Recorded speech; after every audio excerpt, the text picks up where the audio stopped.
Hello there.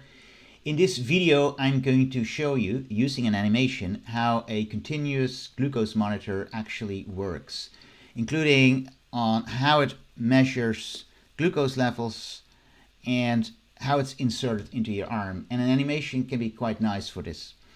Imagine you have here an arm with a sleeve on it. Let's take the sleeve off and let's imagine you can look into the arm. What's actually in the arm? If it would be transparent, you could see something like this maybe.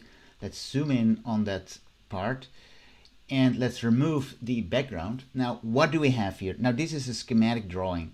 So first, we have the so-called outer layer of the skin. That's the skin that you can touch. Right, so that's here at the top. But you see more things. What are they? I'm going to explain it. So first of all, we have like cells in the skin. And between the cells is something called the interstitial fluid. Now, this is all not to scale, and this is not exactly how they look like. This is a schematic drawing, which is helpful to understand how things work.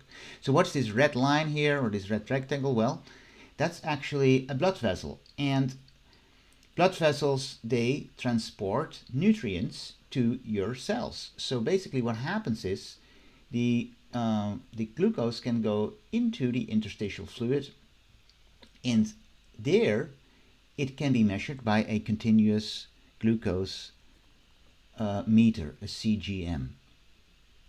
And that's what we're going to talk about today. So a glucose sensor, if you see it from the side, can look like something like this. It's typically a relatively flat device that you push onto your skin. And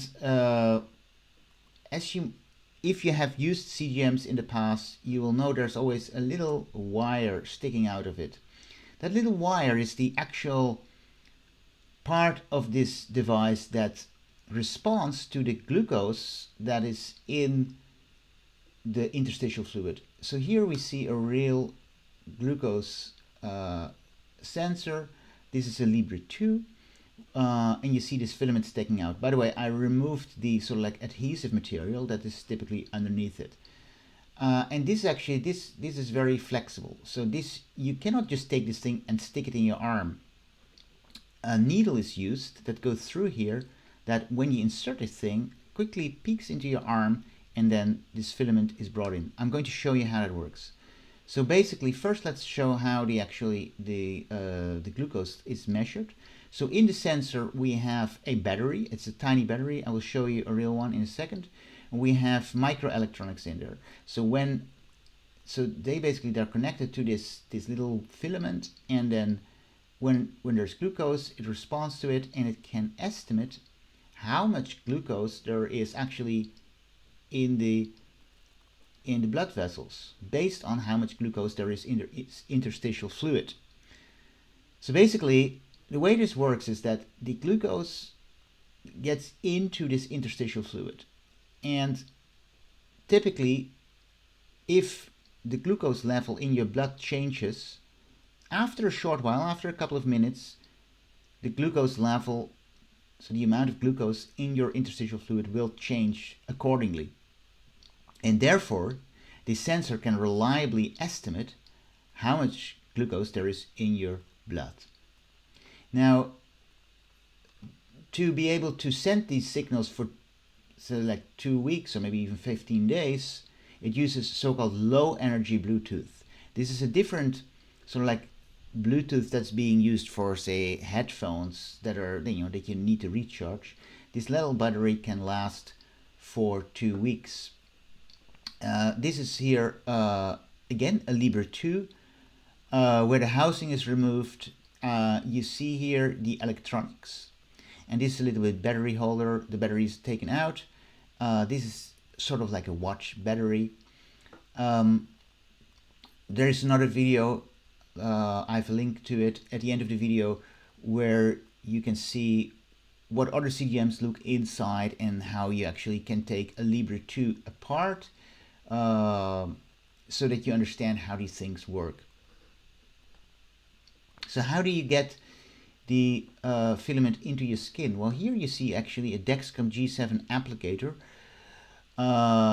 and here you see a side view. In the applicator is a push mechanism which has a needle, and when it's unused, basically the filament is sort of like sitting here waiting to be inserted into the skin by this needle. Now this goes of course in a fraction of a second. So how does it work?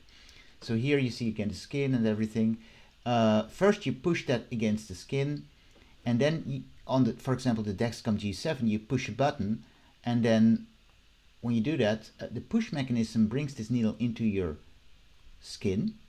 It's just a few millimeters, and then of course it's immediately removed again. The needle goes out, but the filament stays in, and then you remove the whole applicator. So that's how it works.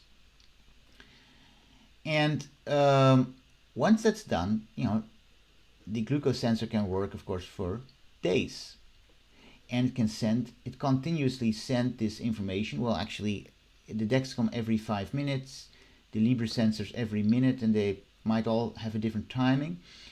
But because it has this low energy system, the Bluetooth works for 2 weeks, and it all works fine. It's great. It's very impressive technology.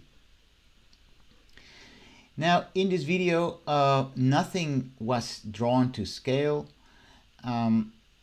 And what actually I want to say is that the location of the glucose sensor is really important.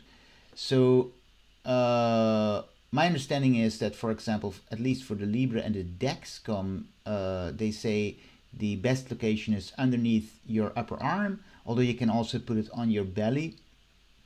I think that the accuracy, though, is best when it's on the arm.